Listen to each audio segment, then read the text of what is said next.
अस्सलाम वालेकुम एवरीवन। आज का जो हमारा लेक्चर है दैट इज़ डीएनए स्ट्रक्चर।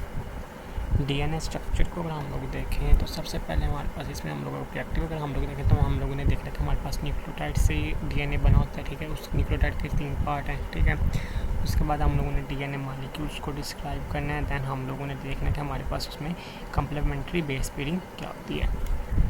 इसके आगे हम लोग जाएँ तो डीएनए हमारे पास क्या है। डीएनए हमारे पास बेसिकली एक जेनेटिक मटेरियल है, ठीक है जी, जेनेटिक मटेरियल। और ये हमारे पास DNA stand for deoxyribonucleic acid, ठीक है जी।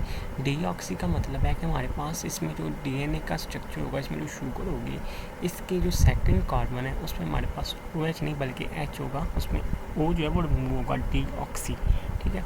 अब डीएनए करता क्या है, ये कंट्रोल करता है प्रोटीन प्रोडक्शन को, यानी कि हमारे पास डीएनए से आरएनए से भी प्रोटीन बनेगी, ठीक है।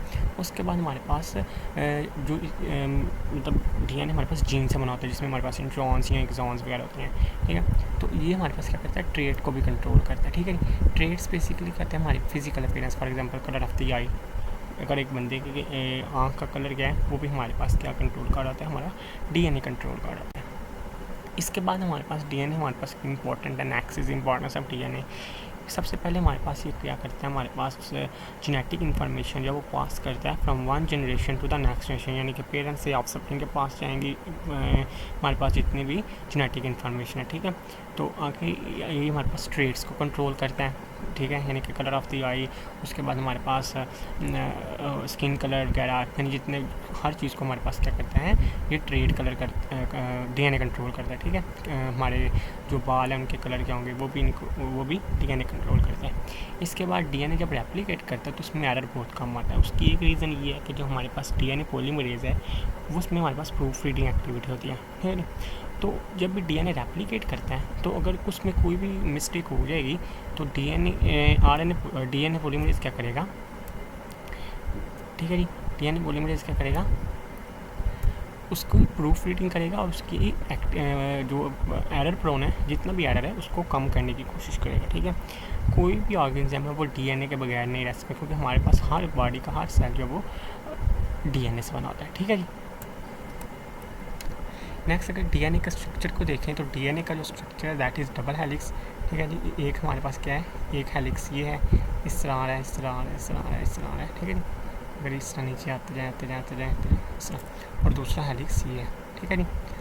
और इसमें हमारे पास क्या होते हैं, डीएनए की दरमियान ये बेसिस होती हैं, ये एक बेस, ये दूसरी बेस। फॉर एग्जांपल इधर ए है तो ए हमारे पास किसके कम्प्लीमेंट्री होती है, हमेशा टी के साथ, ठीक है। तो बेसिकली क्या होगा, टी के साथ पेयरिंग होगा, ठीक है। ये हमारे पास एक ट्विस्टेड लैडर है, यानी कि हमारे पास एक सांप, अगर आप बोलेंगे सांप की तरह इस तरह हमारे पास बेसिकली ये एक दूसरे के ऊपर ट्विस्ट होता है डीएनए, ठीक है। और ये हमारे पास किससे बना होता है, न्यूक्लियोटाइड से। अगर न्यूक्लियोटाइड का स्ट्रक्चर देखें तो इसमें हमारे पास एक शुगर होगी, ठीक है जी। और इसके अलावा हमारे पास क्या होगी, एक बेस होगी और एक फास्फेट ग्रुप होगा, ठीक है जी। अगर फास्फेट ग्रुप को रिमूव कर दें तो उसको हम लोग बाकी ओवरऑल जो स्ट्रक्चर बचेगा ये वाला, यानी कि शुगर और बेस, उसको हम लोग कहेंगे न्यूक्लियोसाइड, ठीक है। आगे जाने दें, डीएनए स्ट्रक्चर हमारे पास किससे बना होता है, हमारे पास एक न्यूक्लियोटाइड से। जिस तरह हमारे पास एक गाढ़ा है वो N2 से बना है, इसी तरह हमारे पास एक डीएनए का स्ट्रक्चर जो है वो न्यूक्लियोटाइड से बना होता है। न्यूक्लियोटाइड इंटें मिलती जाती हैं, घर बनता जाता है, न्यूक्लियोटाइड मिलते हैं, हमारे पास क्या बनता है, डीएनए बनता है। ये एक न्यूक्लियोटाइड है, ठीक है जी, ये ठीक है। दूसरा न्यूक्लियोटाइड, तीसरा न्यूक्लियोटाइड, इस तरह चौथा, यानी कि न्यूक्लियोटाइड आते जाएंगे, इधर आके इधर OH ग्रुप है, इधर आके उनकी क्या होती जाएगी, बाइंडिंग होती जाएगी, ठीक है। तो वाटर मॉलिक्यूल रिलीज होगा, अगला आएगा वो इधर बाइंड करेगा, फिर अगला आएगा इधर बाइंड करेगा। नीचे हमारे पास OH ग्रुप जो है इस साइड पे वो हमेशा फ्री रहेगा, यानी कि अगला न्यूक्लियोटाइड आएगा और इस OH के साथ रिएक्शन होगा एंड हमारे पास क्या होगा, वो न्यूक्लियोटाइड इसके साथ अटैच हो जाएगा। न्यूक्लियोटाइड का स्ट्रक्चर की बात करें तो इसमें हमारे पास मैंने आपको बताया कि 3 पार्ट हैं। सबसे पहले फास्फेट ग्रुप, दूसरा शुगर डीएनए के केस में हमारे पास क्या होगी, डीऑक्सीराइबोज होगी, ठीक है। और नाइट्रोजनस बेसिस में आ जाता है GCAT, ठीक है जी। ये हमारे पास बेसिकली एक स्ट्रक्चर है, इसमें ये हमारे पास क्या है, शुगर है, ये नाइट्रोजनस बेस होती हैं और ये हमारे पास क्या है, फास्फेट ग्रुप है। और इसमें ये जो है डीऑक्सी में, क्योंकि हमारे पास अगर आरएनए की बात करें तो इधर क्या होगा, OH होगा, OH, लेकिन इन केस ऑफ DNA हमारे पास इधर क्या आता है, H होता है और ये OH होता है। जब कोई भी नया न्यूक्लियोटाइड आएगा वो यहाँ पे ऐड होगा, यानी इस फास्फेट ग्रुप का रिएक्शन हमारे पास अगला जो अगला न्यूक्लियोटाइड आएगा उसका ये वाला फास्फेट ग्रुप का करेगा, इसके OH के साथ रिएक्शन करेगा, वाटर मॉलिक्यूल रिलीज होगा, हमारे पास फास्फेट ग्रुप इसमें ऐड हो जाएगा। ठीक है जी, ये हमारे पास न्यूक्लियोटाइड की 4 बेसिस हैं, सॉरी DNA की। ठीक है, DNA में हमारे पास adenine, thymine, cytosine and guanine. लेकिन अगर हम लोग RNA की बात करें तो थायमिन की जगह हमारे पास क्या होगी, यूरैसिल होगी। ठीक है जी, लेकिन ये DNA की 4 बेसिस हैं, adenine, thymine, cytosine and guanine. इसमें हमारे पास जो 2 हैं वो प्यूरीन्स हैं। प्यूरीन्स हमारे पास कहते हैं जितनी हमारे पास डबल बेंजीन रिंग होती है, कि ये बेंजीन रिंग दूसरी बेंजीन रिंग ये होती है। ठीक है, इसमें हमारे पास एडेनिन और गुआनिन आ जाती हैं। ठीक है, इनमें हमारे पास क्या होती है, 2 बेंजीन रिंग होती हैं। ठीक है, और ये हमारे पास क्या होती हैं, हाइड्रोजन बॉन्ड बनाती हैं 2 पैरामिडीन्स के साथ। पैरामिडीन्स हमारे पास क्या होंगी, थायमिन और साइटोसिन। पैरामिडीन्स होते हैं जिनमें हमारे पास सिंगल बेंजीन रिंग होती है। इसमें भी देखें सिंगल बेंजीन रिंग है और इसमें भी देखें सिंगल बेंजीन रिंग है। ठीक है जी, और ये साइटोसिन एंड थायमिन। अब बेसिकली जो जितने भी प्यूरीन्स हैं, सॉरी जितने भी प्यूरीन्स जो होंगी वो पैरामिडीन के साथ उनकी बेस पेयरिंग होगी, यानी कि ए की T के साथ और C की G के साथ हमारे पास बेस पेयरिंग होगी। अगर हम लोग बेस पेयरिंग को देखें तो adenine always paired with thymine, यानी कि इसमें हमारे पास क्या होगा, एडेनिन की बेस पेयरिंग होगी थायमिन के साथ और उनके दरमियान 2 हाइड्रोजन बॉन्ड होगा बेसिकली। ठीक है, डबल हाइड्रोजन बॉन्ड होगा। ठीक है, और नंबर ऑफ हाइड्रोजन बॉन्ड इसमें कितने होंगे, 2। लेकिन साइटोसिन जब हमारे पास पेयर अप होगा वो किसके साथ होगा, ऑलवेज विद गुआनिन, यानी कि CG के साथ। उनके दरमियान जब बॉन्ड होगा तो वो ट्रिपल बॉन्ड होगा। ठीक है, ये दूसरा और तीसरा। ठीक है, और इसमें हमारे पास क्या होंगे, ट्रिपल बॉन्ड होगा। इसमें हमारे पास ये बेस पेयरिंग होगी।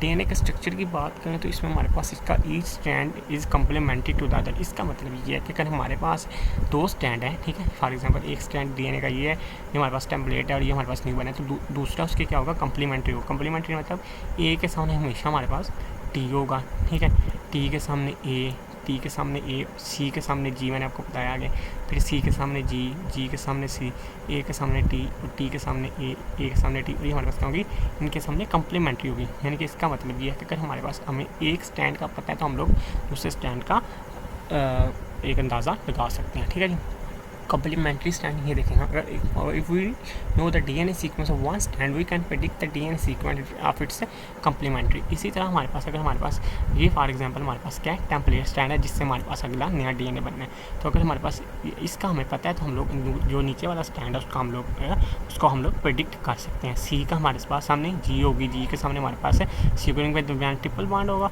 और इनके दरमियान A और T के दरमियान हमारे पास क्या होगा, ऑलवेज अ डबल बॉन्ड। ठीक है, अगर DNA के स्ट्रक्चर की बात करें तो it is an anti parallel. Anti parallel क्या मतलब है कि हमारे पास एक स्टैंड जो है ये हमारे पास क्या होगा, 5 to 3 डायरेक्शन होगा ये वाला। दूसरा स्टैंड हमारे पास क्या है, दूसरा स्टैंड हमारे पास ये है, ये वाला। ठीक है जी, और ये हमारे पास क्या होगा, 3 से 5 प्राइम तक होगा। और जो न्यू न्यूक्लियोटाइड ऐड होगा वो हमारे पास किधर होगा, इधर 3 प्राइम पे ऐड होगा। यानी कि पहले हमारे पास इधर एक न्यूक्लियोटाइड ऐड होगा, फिर इधर आएगा दूसरा, यानी कि डबल स्टैंड बना है, फिर हमारे पास आएगा तीसरा और फिर हमारे पास इधर आएगा चौथा न्यूक्लियोटाइड। ठीक है जी, इससे हमारे पास न्यूक्लियोटाइड आगे इस स्टैंड में ऐड होते जाएंगे। इससे अगला टॉपिक जो हमारा DNA एप्लीकेशन होगा वो हम लोग इंशाल्लाह अगले लेक्चर में देखेंगे।